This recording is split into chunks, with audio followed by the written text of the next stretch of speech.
I hope आप सब लोग खैरियत से होंगे। आज हमारा एवरीडे साइंस का 10वां लेक्चर, ईडीएस का 10th लेक्चर। शुरू के लेक्चर्स में हम क्या पढ़ चुके हैं? जो इसका पहला पार्ट था वो था एनवायरमेंटल साइंस का। सेकंड पार्ट जो है उसमें हमने फिजिकल साइंस को पढ़ा, इसमें हमने फिजिक्स और केमिस्ट्री को जो है वो ज्यादा डिस्कस किया। और जो थर्ड पार्ट है, this is about biological science. अभी हम बायोलॉजिकल साइंस को डिस्कस कर रहे हैं and this is the last section of everyday science. Everyday science जो है उसके साथ ही खत्म हो जाएगी। बाकी आपके जो पास्ट पेपर्स हैं उसके अंदर ये चलती रहेगी, लेकिन यहाँ तक जो हमारा सब्जेक्ट वाइज जीके है उसके अंदर एवरीडे साइंस का जो सिलेबस है वो कंप्लीट हो जाएगा। तो बच्चों, हम लोग कल क्या पढ़ रहे थे? हम साइटोलॉजी पढ़ रहे थे। साइटोलॉजी क्या होती है? ये सेल बायोलॉजी होती है, यानी सेल के अंदर क्या होता है। ठीक है, सेल के अंदर जो लाइफ है उसकी स्टडी को क्या कहा जाता है? उसको साइटोलॉजी कहा जाता है। यानी सेल के अंदर जो लाइफ है उसकी स्टडी को क्या कहते हैं? हम लोग साइटोलॉजी कहते हैं। तो अब इसके अंदर जो है वो एक चीज होती है। अब वन बाय वन जो है उन तमाम चीजों को डिस्कस करेंगे जो इसके अंदर पाए जाते हैं। देखिए, ये आपको माइटोकॉन्ड्रिया नजर आ रहा है, ये बड़ा, ये प्लांट सेल है, ग्रीन कलर का है ना, ये प्लांट सेल है।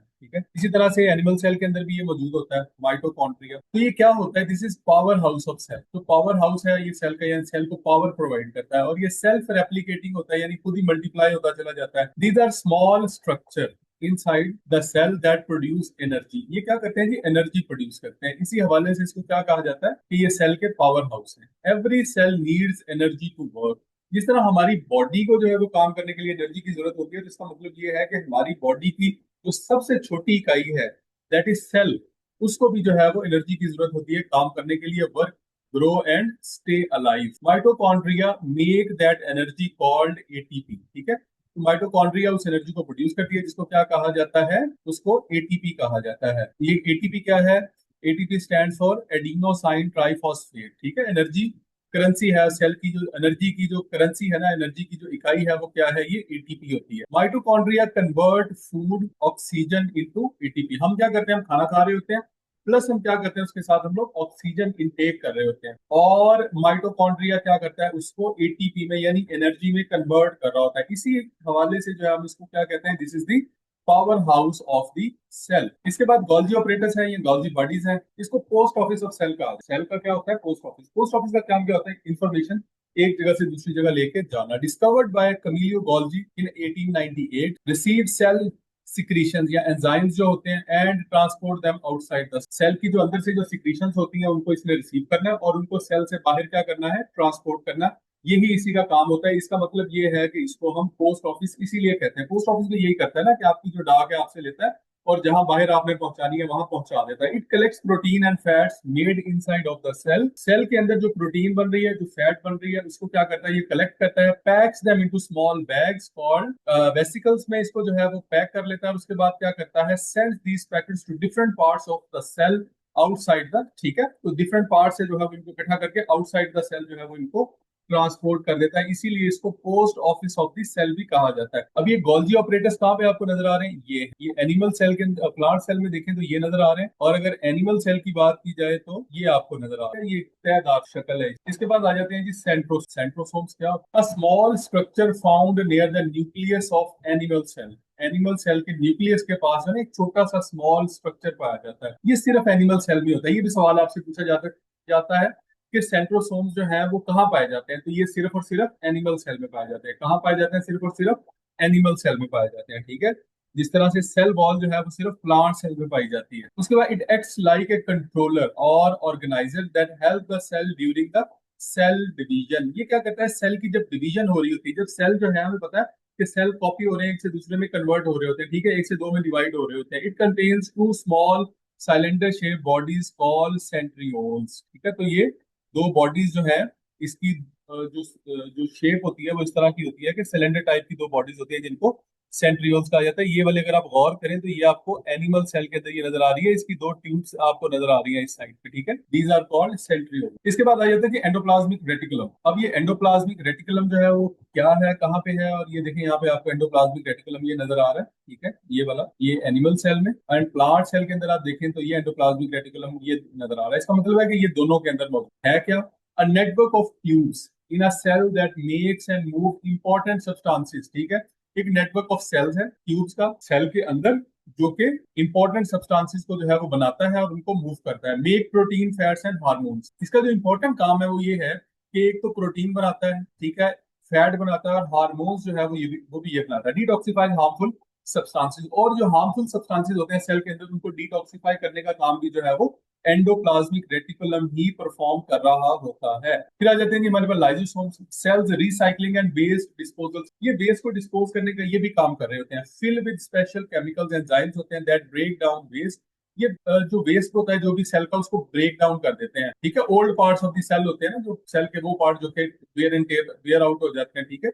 एंड हार्मफुल सब्सटेंसेस जो होते हैं उसको ये क्या करते हैं, उसको ब्रेक डाउन कर देते हैं छोटे छोटे हिस्सों के अंदर। Digest food particles the cell takes in, जो फूड जो है वो सेल इनटेक करता है उसको क्या करते हैं, डाइजेस्ट करने में हेल्प करते हैं। And destroy germs and bacteria, germs और बैक्टीरिया को डिस्ट्रॉय करने में भी हेल्प करते हैं। अब आपको अगर कोई ये पूछे कि इनसाइड द सेल जर्म्स और बैक्टीरिया को डिस्ट्रॉय करने के लिए या खत्म करने के लिए जो है वो कौन सा जो है वो पार्ट है सेल का जो कि हेल्प करता है या रोल प्ले करता है, तो वो लाइसोसोम्स है। इनको सेल के रिसाइकलिंग और वेस्ट डिस्पोजल सिस्टम कहा जाता है। उसके बाद आया था जी प्रोक्सिसोम्स हैं, ये cells cleaning and detox station है, ठीक है। ये क्या है जी, स्मॉल सैक्स हैं, सैक्स बोरी की तरह की होती है, ठीक है, इस तरह की। और क्या करती हैं ये, देखिए यहाँ पे आपको नजर आ रही है, ये वाला है प्रोक्स, और उसके अलावा ये इधर भी आपको नजर आ रहा है। एनिमल सेल में भी होते हैं, प्लांट सेल, दोनों के अंदर मौजूद होते हैं। Inside the cell and act like detox centre. Detox centre का क्या मतलब है कि ऐसी चीजें जो हार्मफुल सब्सटेंसेस है उनसे सेल को पाक कर। They contain special enzymes that break down harmful substances like toxic chemicals and fatty acids, और उसके बाद हेल्प इन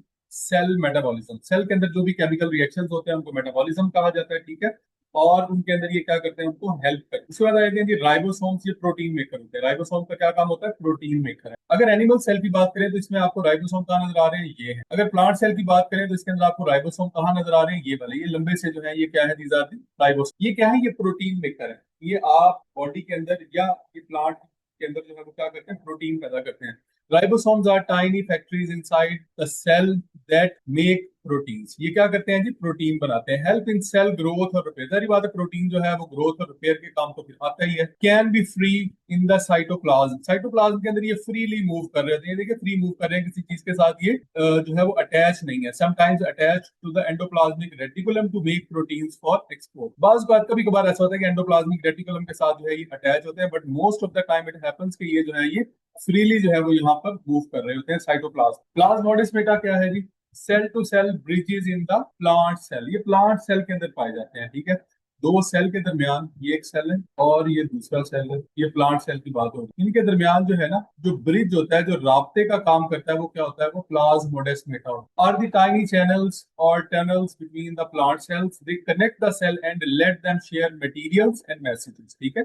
मटेरियल्स और मैसेजेस जो है उनकी शेयरिंग, ठीक है, उनकी ट्रांसमिशन एक जगह से दूसरी जगह, उसको ये इंश्योर करते हैं, उसको हेल्प करते हैं। उसके बाद आ जाते हैं जी वैक्यूल, इसको स्टोरेज बैग कहा जाता है, ठीक है। ये देखिए आपको वैक्यूल नजर आ रहा है, ये है vacuole, is a storage sac inside the cell, it holds water, food and waste. एक तो वाटर होता है इसके अंदर, एक फूड होता है और एक वेस्ट, ठीक है। ये जो एनिमल सेल है ना, इसमें ये परमानेंटली मौजूद नहीं होते, ये बनते हैं और खत्म हो जाते हैं। लेकिन प्लांट सेल के अंदर आपको एक बड़ा सा वैक्यूल सेंटर में आपको नजर आ जाता है। ये जो प्लांट सेल है इसके अंदर ये बड़ा वैक्यूल आपको हमेशा सेंटर में नजर आता है और ये मौजूद रहता है। लेकिन एनिमल सेल के अंदर जो है ये हमेशा परमानेंटली आपको नजर नहीं आते, ये बनते हैं और साथ साथ खत्म भी होते चले जाते हैं, जो अपना रोल है उसको प्ले करते हैं और खत्म हो जाते हैं। In plant cells it is usually large, in animal cells it is small. Animal cell में आमतौर पर ये बहुत छोटा सा होता है, बाज़ बात मौजूद नहीं भी होता। टोनोप्लास्ट क्या होता है, protective layer of vacuole. Tonoplast क्या है जी, वैक्यूल की protective layer. Tonoplast is the membrane, क्या है ये, मेम्ब्रेन है। मेम्ब्रेन क्या होती है, एक आउटर लेयर या कवरिंग को क्या होती है, कवर, उसको मेम्ब्रेन कहा जाता है। Of the large vacuole in the plant cell, ठीक है। इसके ऊपर जो है यहाँ पर जो है वो एक प्रोटेक्टिव लेयर मौजूद है, ये वाली, जो कि इस वैक्यूल की जो शेप है उसको मेंटेन रखती है और उसको खत्म नहीं होने देती। It controls what goes in and out of the vacuole, ठीक है। वैक्यूल के अंदर और बाहर जो भी हो रहा है इसको कंट्रोल कर रही है। Controls movement of water, salts and nutrients into the vacuole. Vacuole के अंदर क्या जाना है और वैक्यूल से बाहर क्या आना है, इस सारे को कौन कंट्रोल कर रहा होता है, इसको टोनोप्लास्ट, यानी कि ये प्रोटेक्टिव लेयर जो है ये कंट्रोल कर रही होती है। सवाल आपसे क्या पूछा जा सकता है कि वैक्यूल के बाहर जो प्रोटेक्टिव लेयर होती है उसका क्या नाम होता है, उसको टोनोप्लास्ट कहा जाता है। Keeps harmful substances inside the vacuole away from the rest of the cell. Inside जो है इसके जो भी अगर कोई हार्मफुल चीजें हैं, ठीक है, तो वो उनको क्या करेगी, अपने पास ही जो है वो संभाल के रखेगी, इनको बाहर नहीं निकलने देगी, सेल को जो है वो इफेक्ट नहीं होने देगी। ये टोनोप्लास्ट का काम। अच्छा भाई, जो बच्चे हमारे पास ऐसे हैं जिनका साइंस का बैकग्राउंड नहीं है डोंट वरी, हमने इसको इंशाल्लाह इतने आसान तरीके से पढ़ना है कि आपको जो है वो इसमें कुछ मुश्किल नहीं होगा, ठीक है। तो अब आगे डिफरेंस आ जाता है कि प्लांट और एनिमल सेल के अंदर जो है वो क्या क्या डिफरेंस है, ये आपने पढ़ लेना है। हम ये पीछे जो है बड़ी डिटेल के अंदर एक एक चीज को पढ़ चुके हैं, ठीक है। उसके बाद आ गया जी सेल ऑर्गेनेली है, सेल मेम्ब्रेन क्या करती है, सेंट्रोसोम क्या करता है, सेंट्रो क्लोरोप्लास्ट का क्या काम है, साइटोप्लाज्म का क्या काम है, एंडोप्लाज्मिक रेटिकुलम का क्या काम है, ये सारी चीजें हम बड़ी डिटेल के अंदर पढ़ चुके हैं, ठीक है। लाइजोसोम है, माइटोकॉन्ड्रिया है, न्यूक्लियस है, ठीक है। उसके बाद ये देखेंगे जी बैलेंस डाइट, बैलेंस डाइट पे आ जाए। उसके बाद राइट अमाउंट, अच्छा बैलेंस डाइट की डेफिनेशन देख लें सबसे पहले। Right amount of all nutrients provide required energy to the body, ठीक है। एनर्जी, बॉडी को जो एनर्जी चाहिए होती है उसकी क्या चाहिए, उसको कैलोरीज में जो है वो हम लोग मेजर करते हैं। तो बैलेंस डाइट को हम बहुत सुनते हैं, लेकिन इसकी डेफिनेशन क्या होती है कि right amount of all the nutrients, ठीक है, जो कि बॉडी को रिक्वायर्ड होते हैं, उसको क्या कहा जाता है, उसको एक बैलेंस डाइट कहा जाता है। अब न्यूट्रिएंट्स कौन कौन से हो सकते हैं, ये प्रोटीन भी हो सकते हैं, ये विटामिन भी हो सकते हैं। These are the minerals, fats, oils, carbohydrates, जिनको हम कार्ब्स कहते हैं, ठीक है। ये वाटर हो सकता है, और ये डाइटरी फाइबर्स हैं, ये फाइबर भी होते हैं, ये बहुत ज्यादा इंपॉर्टेंट है आपके लिए। तो ये सारी चीजें मिलके, ये सब चीजें मिलके क्या करती हैं, एक बैलेंस डाइट क्रिएट करती है। एक बैलेंस डाइट वो होती है जिसके अंदर ऐसा नहीं है कि सिर्फ प्रोटीन ही खाई जा रहे हैं, या ऐसा नहीं है कि सिर्फ जो है वो फैट्स ही खाई जा रहे हैं, या जो है वो कार्ब्स ही इस्तेमाल करे जा रहे हैं, बल्कि क्या होता है कि एक बैलेंस डाइट में इन सब का जो है वो एक पोर्शन मौजूद हो। तो प्रोटीन्स जो है वो क्या होते हैं, कार्बन, हाइड्रोजन और oxygen, nitrogen are the main component. ये इन चीजों से मिलकर बनते हैं, कार्बन से, हाइड्रोजन, ऑक्सीजन और नाइट्रोजन से, ठीक है। 4.1 कैलोरीज होती हैं जी पर ग्राम प्रोटीन के अंदर। Amino acids as building block, ठीक है, अमाइनो एसिड्स जो है वो इसके बिल्डिंग ब्लॉक हैं। New tissue and repair of damage tissue, एक तो न्यू टिश्यू बनाने के काम आते हैं और डैमेज टिश्यू को रिपेयर करने में भी हेल्प करते हैं। केराटिन प्रोटीन जो है वो बालों में पैदा होता है, ये बालों के लिए बड़ा हेल्पफुल है। ऐसे लोग जिनके बाल जो है वो बेरौनक होते हैं, तो वो केराटिन का ट्रीटमेंट करवा सकते हैं। खवातीन जो है वो अक्सर केराटिन का ट्रीटमेंट करवाती है, उससे बाल जो है काफी बेहतर हो जाते हैं। नेल्स में होता है ये आपके, ये परिंदों के फीदर्स में होता है, यानी परों के अंदर मौजूद होता है। हॉर्न्स यानी कि उनके जो सींग होते हैं उसमें होता है। बीक्स यानी ये जो चोंचें होती हैं परिंदों की, उसमें ये होता है प्रोटीन। उसके बाद et cetera. Enzymes and antibodies are made up of protein, आपकी बॉडी के अंदर डिफरेंट किस्म के जो एंजाइम्स हैं और एंटीबॉडीज हैं, ये क्या है, ये प्रोटीन से मिलकर बनते हैं, ठीक है। बीन्स है, सोर्सेज क्या है जी, बीन्स में मिलेगा आपको, पल्सेस में मिलेगा, नट्स में, फिश में, एग, मीट, मिल्क एटसेट्रा, ये सारे क्या है इसके सोर्सेज हैं। उसके बाद हम अब बात करते हैं जी फैट्स की, फैट्स और ऑयल की, जिनको कलेक्टिवली लिपिड्स कहा जाता है, ठीक है।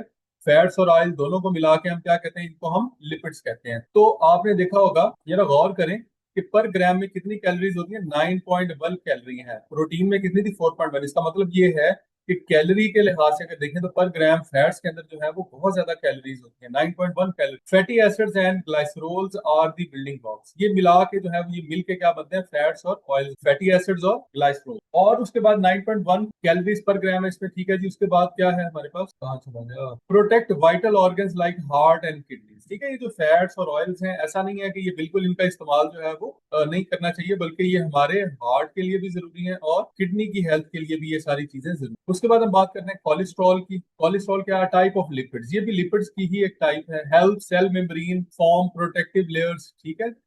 सेल मेम्ब्रेन को जो है फंक्शनिंग में हेल्प करता है, प्रोटेक्टिव लेयर्स बनाने में हेल्प करता है। Helping your liver make bile juice, liver जो है ये बाइल जूस जो कि डाइजेशन के अंदर है उसको बनाने में हेल्प करता है। प्रोडक्शन ऑफ सर्टन हार्मोन्स, बहुत मुख्तलिफ किस्म के जो हार्मोन्स हैं उनकी प्रोडक्शन के अंदर जो है ये हेल्प करता है।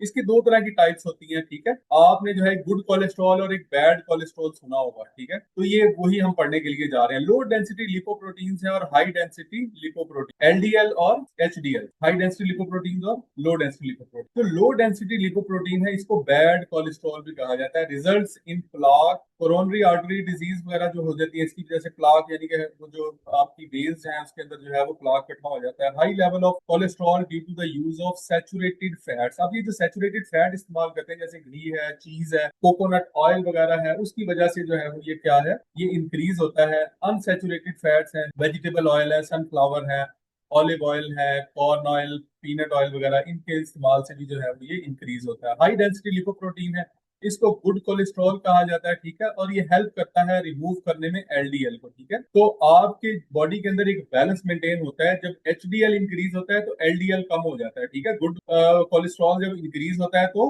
बैड कोलेस्ट्रॉल ऑटोमेटिकली कम होता है। और ये इस तरह से कम होता है कि जब आप जो है वो इन चीजों के ऊपर, ये जो बैड कोलेस्ट्रॉल के सोर्सेज हैं इनके ऊपर उनके ऊपर जो है वो काबू पाते हैं और एक बैलेंस डाइट इस्तेमाल करते हैं, एक्सरसाइज करते हैं, तो फिर ये कंट्रोल हो जाता है। इसके बाद हम बात करते हैं कार्बोहाइड्रेट्स की, जिनको हम शॉर्टली कार्ब्स कहते हैं। और एस कार्बोहाइड्रेट्स जो है वो क्या चीज से मिलकर बनते हैं जी? कार्बन, हाइड्रोजन, ऑक्सीजन, ठीक है, ये इसके मेन कंपोनेंट हैं। 3.9 कैलोरीज जो है वो पर ग्राम इसके अंदर मौजूद होती है।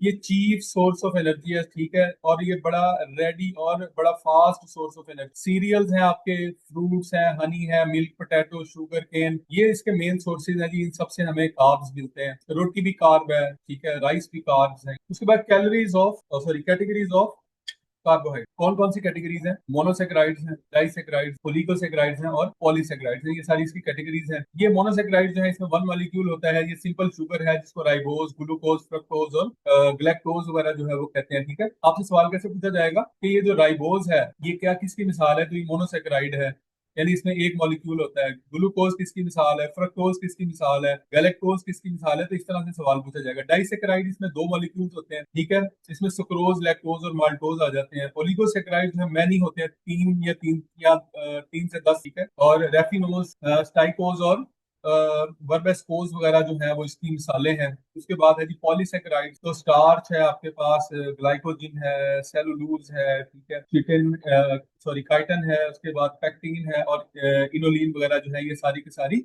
इसकी मिसालें हैं पॉलीसेकेराइड्स की। तो ये आपसे पूछा जा सकता है कि ये कौन सी जो है वो किसकी मिसाल है, कौन सी किस कैटेगरी के अंदर आता है। तो ये कैटेगरीज आपने याद कर लेनी। ये दोबारा हम उनको एज इट इज लिखा हुआ है, ठीक है। राइबोज है, ग्लूकोज है, कहाँ कहाँ से मिलता है, फ्रक्टोज कहाँ से आता है, ग्लैक्टोज कहाँ से आता है, ठीक है, ओलिगोसेक्राइड्स है, डाइसेक्राइड्स है, पॉलीसेक्राइड्स है। तो इनको दोबारा जो हमने पहले पढ़ा उसी को जो है वो दोबारा हमने यहाँ पे रीअरेंज करके लिखा है। जैसे हम मोनोसेक्राइड्स की बात करते हैं तो राइबोज जो है उसका सोर्स क्या है, ग्लूकोज का क्या सोर्स है? ये जो फ्रूट्स में हम जो मीठा जो हमें मिलता है ना वो क्या होता है? ग्लूकोज होता है। हनी में जो मीठा होता है वो भी ग्लूकोज होता है। फ्रूट्स में जो मीठा है वो फ्रक्टोज होता है, ठीक है। वेजिटेबल में जो मीठा है वो भी फ्रक्टोज होता है। हनी में भी जो है वो फ्रक्टोज होता है क्योंकि वो फूलों का और फलों का रस भी चूसती है। उसके बाद गैलेक्टोज जो है वो आपको डेयरी प्रोडक्ट से मिलता है। इसी तरह से आपको सुक्रोज कहाँ से मिलता है? फ्रूट से, वेजिटेबल से, नट से। लैक्टोज कहाँ से मिलता है? डेयरी प्रोडक्ट से। माल्टोज कहाँ से मिलता है? Wheat, barley, potato etcetera. तो ये आपने इसके सोर्सेज जो है वो ये देख। वाइटामिन की बात करते हैं, बहुत ही आसान सा लेक्चर है, ठीक है। वो ऐसी चीजें हैं जो कि आपकी रोजमर्रा जिंदगी के अंदर इस्तेमाल होती है। ये क्या करता है? ट्रिगर करते हैं मेटाबॉलिक रिएक्शंस को। मेटाबॉलिक रिएक्शंस क्या होते हैं कि आपके जो सेल है बॉडी के अंदर उसके अंदर रिएक्शंस हो रहे थे, केमिकल रिएक्शंस हो रहे थे, उनको ये तेज कर देते हैं। उससे क्या होता है कि आपकी बॉडी जो है वो एक्टिव हो जाए। Helps growth and development, repair and heal wounds, maintain healthy bones and tissue, proper functioning of immune system आपका बेहतर हो जाए, ठीक है। कुछ फैट सॉल्युबल वाइटामिन होते हैं और कुछ वाटर सॉल्युबल वाइटामिन होते हैं। फैट सॉल्युबल कौन से होते हैं? ए, डी, ई और के। तो आपकी बॉडी के अंदर जो फैट जमा है ना इसके अंदर ये ए, डी, ई, के जो है ये इसके अंदर मौजूद होते हैं। अगर आपका वेट ज्यादा है और आप सिर्फ वॉक ही करना शुरू कर दें तो आपकी बॉडी के अंदर ये जो वाइटामिन है ये इस्तेमाल होना शुरू हो। इसी तरह से कुछ ऐसे होते हैं जो कि वाटर सॉल्युबल होते हैं, यानी पानी के अंदर ये सॉल्व हो जाते हैं। जैसे कि विटामिन बी कॉम्प्लेक्स है और विटामिन सी है, ये पानी में सॉल्व हो जाते हैं और यूरिन के थ्रू बॉडी से निकल जाते हैं। इसका मतलब ये है कि ये आपको रेगुलरली लेने पड़ते हैं, ठीक है। अब विटामिन ए क्या है? इसकी डेफिशिएंसी की वजह से ब्लाइंडनेस हो जाती है और इसकी एक्सेस हो जाए तो वीक बोन और बर्थ डिफेक्ट्स हो जाते हैं। विटामिन डी जो है उसका क्या काम है? ये आपको रिकेट्स से और ऑस्टियोमलेशिया से बचाता है। ये जो है वो हड्डियों की बीमारी है। उसके बाद मेंटल रिटार्डेशन होती है अगर आप एक्सेस में इस्तेमाल कर लें। ई की बात करें तो एनीमिया, ठीक है, लो आरबीसी, रेड ब्लड सेल्स जो है वो कम हो जाते हैं। और अगर मजीद डेफिशिएंसी हो तो आपकी आंखों का रेटिना भी डैमेज हो जाता है। और अगर एक्सेस हो तो फिर ये टॉक्सिक है, सारी बात है, एक्सेस तो फिर टॉक्सिक है। विटामिन के की बात करें तो ये अनकंट्रोल्ड ब्लीडिंग को जो है वो अगर इसकी डेफिशिएंसी हो जाए तो ब्लीडिंग फिर कंट्रोल नहीं होती है, और अगर इसकी एक्सेस हो जाए तो टॉक्सिक है। विटामिन बी वन की बात करें तो बेरी बेरी की बीमारी हो जाती है। डिफेक्टेड कार्डियोवेस्कुलर सिस्टम, यानी हार्ट सिस्टम जो है, ये नर्वस सिस्टम जो है वो उसमें डिफेक्ट आ जाता है। और एक्सेस जो है वो उसकी क्या है? वो टॉक्स। विटामिन बी 12 की बात करें तो न्यूरोलॉजिकल डिसऑर्डर, यानी आपके ब्रेन से रिलेटेड जो डिसऑर्डर्स होते हैं वो हो जाते हैं विटामिन बी 12 की वजह से। अब आपके जो पास का कुछ लोगों को हेडेक होता है उसमें बहुत बड़ी रीजन ये होती है कि उसको बहुत सारे विटामिन या मिनरल्स की कमी होती है। हेडिक्स है, नोजिया है, डायरिया है, डिजीनेस है, एंजाइटी वगैरह है, तो ये सारी जो है इसकी कमी से हो सकती है। उसके बाद आ जाता है विटामिन सी। स्कर्वी हो सकती है इसकी डेफिशिएंसी की वजह से। सॉलन, ब्लीडिंग गम्स और opening of previously healed wound, पुराने जख्म खुल जाते हैं या फिर ये जो गम्स होते हैं हमारे मसूड़े, इनमें दर्द शुरू हो जाता है, ठीक है, सोजन आ जाती है, नोजिया और डायरिया जो है वो भी इसकी वजह से हो सकता है। Name sources of vitamin D. A कहाँ से मिलेगा? पोटैटो से, कैरेट से, पंपकिन से, स्पिनच, बीफ, एग। डी कहाँ से मिलेगा? फोर्टिफाइड मिल्क से। फोर्टिफाइड से मिल्क वो जिसके अंदर जो है वो उन्होंने फोर्टिफिकेशन की हुई है, ठीक है। तो जैसे ये बच्चों के फार्मूला मिल्क वगैरह होते हैं, ये फोर्टिफाइड मिल्क होते हैं, इसके अंदर इन्होंने मिनरल्स वगैरह ऐड किए होते हैं, vitamin add. And other dairy product से जो है विटामिन डी हमें मिलता है, धूप से भी मिलता है। उसके बाद क्या है जी, विटामिन ई की बात करते हैं। फोर्टिफाइड सीरियल्स हैं, लीफी ग्रीन वेजिटेबल्स हैं, सीड एंड नट्स वगैरह है, यहाँ से हमें जो है विटामिन ई मिलता है। विटामिन के की बात करें तो डार्क ग्रीन लीफी वेजिटेबल्स हैं और टर्निप से मिलता है, या बीट ग्रीन से हमें ये मिलता है। उसके बाद विटामिन बी 1 जो है वो कहाँ से मिलता है? इसको थायमीन भी कहते हैं। अच्छा, सवाल ये भी पूछा जा सकता है कि विटामिन बी 1 जो है वो किसे कहा जाता है, ठीक है। विटामिन बी 1 का दूसरा नाम क्या है? तो उसको थियामीन भी कहा जाता है। ये पोर्क से मिलता है, हैम से मिलता है, उसके बाद एनरिच्ड ग्रेन्स और सीड से मिलता है। ये दोनों चीजें हराम है, पोर्क और चॉप। पोर्क चॉप्स जो है और हैम जो है, ये दोनों हमारे लिए हराम है। ये दोनों जो है वो ये पोर्क है, ठीक है। उसके बाद क्या है? विटामिन बी 12 को जो है वो राइबोफ्लेविन भी कहा जाता है। ये होल ग्रेन से मिलता है, एनरिच्ड ग्रेन से मिलता है, और उसके बाद डाइट डेयरी प्रोडक्ट से हमें मिलता है। विटामिन बी 3 की बात की जाए तो ये नियासिन है, इसका दूसरा नाम क्या है? नियासिन। मशरूम से मिलता है, फिश से मिलता है, पोल्ट्री और होल ग्रेन से मिलता है। बी 5 क्या होता है जी? पेंटोथेनिक एसिड है, ये चिकन से मिलता है, ब्रोकली से मिलता है, लेग्यूम्स हैं और होल ग्रेन वगैरह से मिलता है। विटामिन बी 6 को जो है वो क्या कहा है? पेरिडॉक्सिन भी कहा जाता है, फोर्टिफाइड सीरियल से और सोय प्रोडक्ट से मिलता है। उसके बाद बी 7 है, इसको बायोटिन भी कहा जाता है, फ्रूट्स हैं, फ्रूट्स और मीट्स वगैरह के अंदर पाया जाता है। देन हमारे पास है विटामिन बी 7, या इसको बायोटिन भी कहते हैं, बेटा याद रखो। अच्छा, विटामिन बी 7 या बायोटिन है, fruits like fruits and meets. अच्छा, जिसके बाद बी 9 है, या फोलिक एसिड है, फाउंड इन लीफी वेजिटेबल्स, ठीक है। लीफी वेजिटेबल्स के अंदर आमतौर पर पाया जाता है, ऐसी वेजिटेबल जो कि पत्तों वाली होती है, साग है, पालक शालक है। उसके बाद बी 12 है, जिसको कोबलामिन भी कहते हैं, फिश है, पोल्ट्री है, मीट है और डेयरी प्रोडक्ट्स हैं। विटामिन सी है, found in citrus fruits and juices such as orange and grape के अंदर ये पाया जाता है। अच्छा जी, ये मिनरल्स है, ये आज की लास्ट स्लाइड है। इसके बाद फिर जो है वो आगे डिफरेंट जो है आपको ऑर्गन ऑर्गन सिस्टम जो है वो स्टार्ट हो जाएगी। तो यहाँ तक जो है वो हम लोग मिनरल्स तक आज के बाद देखेंगे। मेजर एलिमेंट्स कौन कौन से हैं हमारे पास मिनरल्स के अंदर जो हमारी बॉडी को जरूरत होती है? कैल्शियम है, आपको पता है हड्डियों के लिए जरूरी होता है। मैग्नीशियम है, क्लोरीन है, फास्फोरस है, पोटाशियम है, सोडियम है और सल्फर। ट्रेस एलिमेंट्स, इनकी थोड़ी सी मिकदार चाहिए होती है बॉडी को, जैसे कॉपर है, फ्लोरीन है, आयोडीन है, आयरन है, सिलीनियम है, जिंक वगैरह है, ये भी चाहिए होते हैं बॉडी को, लेकिन ट्रेस बहुत ही कम मिकदार में। ऊपर वाले जो मेजर एलिमेंट्स हैं ये थोड़ी ज्यादा मिकदार में, रिलेटिवली ज्यादा, ये नहीं कि बहुत ज्यादा, लेकिन रिलेटिव। अच्छा भाई, कुछ डिजीजेस हैं लाइक रिकेट्स है, ये कैल्शियम की कमी की वजह से होती है। एनीमिया है, आयरन की कमी की वजह से। गॉइटर या एनलार्ज थायराइड ग्लैंड, वो गला जो है वो बड़ा हो जाता है, गिल्लड़ बन जाता है, इसको आयोडीन की कमी की वजह से होता है। बैड टीथ एंड बोन्स जो है फास्फोरस की कमी की वजह से होते हैं। रिटार्डेड ग्रोथ जो है वो कॉपर की कमी की वजह से होती है। इसके बाद है जी कुछ वैक्सीन हैं और एंटीबायोटिक्स की बात करते हैं। वैक्सीन जो है वो किसने सबसे पहले इजाद की है? एडवर्ड जेनर फॉर काउपॉक्स, ठीक है। 1796 पहली वैक्सीन जो है वो एडवर्ड जेनर ने जो है इन्वेंट की थी। काउपॉक्स एक बीमारी थी उसके लिए 1796 में। और पहली एंटीबायोटिक जो है वो पेनिसिलिन। ये एक बड़ी माइलस्टोन किस्म की जो है वो इन्वेंशन है कि पहली जो पेनिसिलिन जो जब इजाद हुई, तो उसके बाद से जो ह्यूमन लाइफ है वो बड़ी तेजी के साथ, लाइफ एक्सपेक्टेंसी जो है वो बहुत तेजी के साथ इंक्रीज हुई। इससे पहले इन्फेक्शन हुआ करते थे और लोग मर जाया करते, लेकिन जब से एंटीबायोटिक्स बनी है तो उससे जो ह्यूमन लाइफ एक्सपेक्टेंसी है उसमें बहुत ज्यादा इजाफा हुआ। अलेक्जेंडर फ्लेमिंग ने ये बनाई थी 1928, और उसके बाद से इसके ऊपर बहुत ज्यादा तहकीक हो रही है। फादर ऑफ माइक्रोबायोलॉजी कौन है जी? एंटोनी वैन लीवनहुक है। वायरल बीमारियां कौन कौन सी होती है? वायरस से जो है पोलियो है, कॉमन कोल्ड है, मम्स है, मीजल्स है, हेपाटाइटिस है, डेंगू है, चिकन पॉक्स है, कोरोना है, एड्स है, ये सारे क्या है? वायरल डिजीज है, यानी वायरस से फैले। उसके बाद अगर बैक्टीरिया की बात की जाए तो इससे जो बीमारियां हैं वो डायरिया है, डाइसेंट्री है, ठीक है, और कॉलरा है, डिहाइड्रेशन, टाइफाइड है, नमोनिया है। उसके बाद प्लेग है, प्लेग ये चूहों से फैलती थी। टीबी है, सांस की बीमारी है, टेटनस है, जिसको तशन्नुज कहते हैं। उसके बाद कुछ जो है वो बीमारियां वो फिंजाई फंगल इन्फेक्शन की वजह से भी होती हैं। एथलीट्स फूट, ठीक है, ये भी बीमारी का नाम है, एथलीट्स फूट। तो लोगों को उनके एक फंगस जो है वो हो जाती है। उसके बाद क्या है जी? कैंडिडियासिस है, ये भी एक काइंड ऑफ इन्फेक्शन है। ये आमतौर पे आपने देखा होगा पाँव में होता है या नाखूनों वगैरह के अंदर ये पाया जाता है। तो भाई this all about today's lecture, ठीक है जी। हमने इसके अंदर जो है वो आज जो है वो वाइटमिनस को डिस्कस किया, मिनरल्स को डिस्कस किया, ठीक है, और सबसे पहले जो है वो और लिविंग ऑर्गेनिजम्स को डिस्कस किया, साइटोलॉजी को जो है वो हमने डिस्कस किया कि सेल के अंदर जो है वो लाइफ जो है वो क्या होती है उसको हमने आज डिटेल के अंदर स्टडी किया। आई होप आज के इस लेक्चर ने आपके नॉलेज में इजाफा किया होगा। अगर आपका कोई क्वेश्चन हो तो जो है वो आप हमारे चैनल के कमेंट सेक्शन में भी पूछ सकते हैं, और मेरे और एडमिन के नंबर पे जो है व्हाट्सएप करके भी आप जो है अपना सवाल जो है वो आपको मिल जाएगा। Wish you all the best. Allah.